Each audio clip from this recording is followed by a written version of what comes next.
Hello viewer, welcome to my channel. आज मैं आप लोगों के साथ मेटल रिएक्टिविटी सीरीज़ को याद रखने के लिए एक ट्रिक बता रहा हूं और इस ट्रिक के माध्यम से आप बहुत ही आसानी से मेटल रिएक्टिविटी सीरीज़ को याद रख सकते हैं।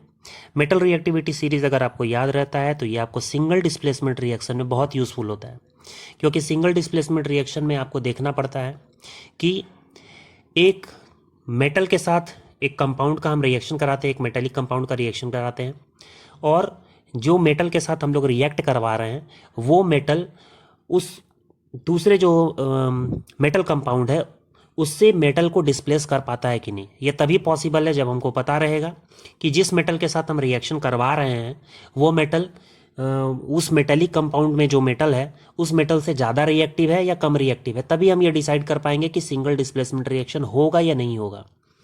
तो अगर हम लोग को पता रहता है कि ये जो पर्टिकुलर जो मेटल है ये जिस जो मेटेलिक कंपाउंड में जो मेटल है उस मेटेलिक कंपाउंड के मेटल से ज़्यादा रिएक्टिव है, तब ये डिस्प्लेस कर पाएगा उस मेटेलिक कंपाउंड से उस मेटल को, अदरवाइज नहीं कर पाएगा। तो और भी मेटल रिएक्टिविटी सीरीज़ का बहुत ज़्यादा यूज़ है। तो हम लोग देखते हैं कि ये ट्रिक क्या है।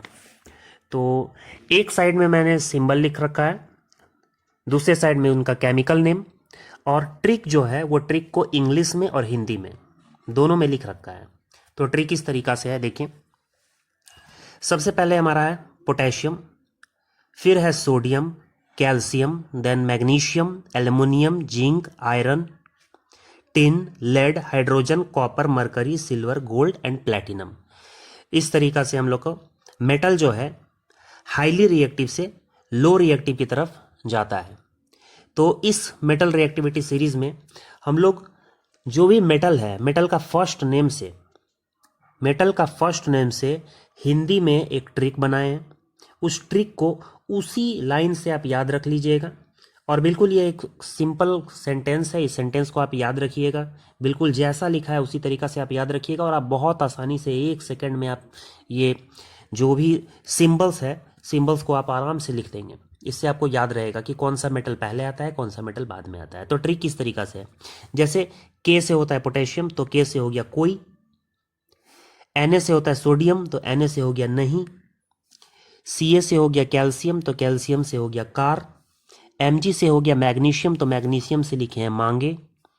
Al से हो गया एल्युमिनियम, तो एल्युमिनियम से हो गया एरोप्लेन। फर्स्ट लेटर से हम एक हिंदी का वर्ड बना रहे हैं, और उस वर्ड को जब हम कंप्लीट करेंगे तो एक अच्छा सा सेंटेंस बन जाएगा जो आपको याद रखने में बहुत मदद करेगा। Zn से जिंक हो गया, जिंक से हो गया जब। Fe से आयरन हो गया, आयरन मतलब फ्री। Sn टिन, टिन से हो गया सामने। Sn सामने, सामने Sn। सबका सिंबल याद रखना है। सिंबल आपको याद नहीं रहेगा तो बहुत प्रॉब्लम हो जाएगी। सिंबल आपको अच्छा से आना चाहिए, सिंबल आपको याद रहेगा, तो सिंबल से ही मैंने ट्रिक बनाया है, ठीक है। तो सामने Sn, सामने वर्ड यूज करने से टिन आपको समझ में आना चाहिए। Pb लेड, वहां से हो गया पड़ा। H से हाइड्रोजन है। Cu कॉपर से कंफर्ट हो गया। Hg मरकरी से होगा। Ag सिल्वर से आगे। Au गोल्ड से और Pt प्लैटिनम से पता।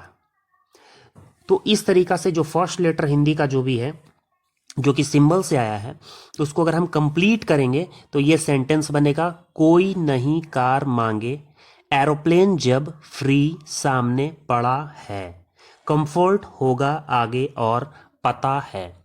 इसमें जो लास्ट वर्ड है वो जो है उसे मैंने देखिए एक डब्बा में रख दिया है। वो इसलिए रखा है क्योंकि ये जो है इसका कोई यूज़ नहीं है, लेकिन ये सेंटेंस को कंप्लीट करने के लिए मैंने इसे लिख रखा है।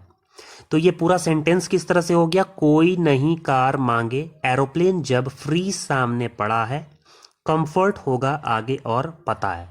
बिल्कुल आसान सा सेंटेंस है, इसे बिल्कुल इसी तरीका से आपको याद रख लेना है, और आप बहुत आसानी से, अगर आपको केमिकल नेम का सिंबल पता हो तो आप इस मेटल रिएक्टिविटी सीरीज को याद रख सकते हैं। तो यहाँ पे कोई से के हो जाएगा, जैसे ही दिमाग में आता है कोई नहीं कार मांगे, तो कोई से हो गया के मतलब पोटेशियम, नहीं Na से हो गया सोडियम, कार का Ca हो गया, Ca से हो गया कैल्शियम, मांगे से Mg मैग्नीशियम। तो इस तरीका से आप सारा जो जितना भी सिंबल है वो सिंबल को एक के बाद एक आप उसी ऑर्डर में याद रख पाएंगे और आपको बहुत आसानी से मेटल रिएक्टिविटी से याद हो जाएगा और आप सिंगल डिस्प्लेसमेंट रिएक्शन में इसका बहुत अच्छा यूज़ कर सकते हैं।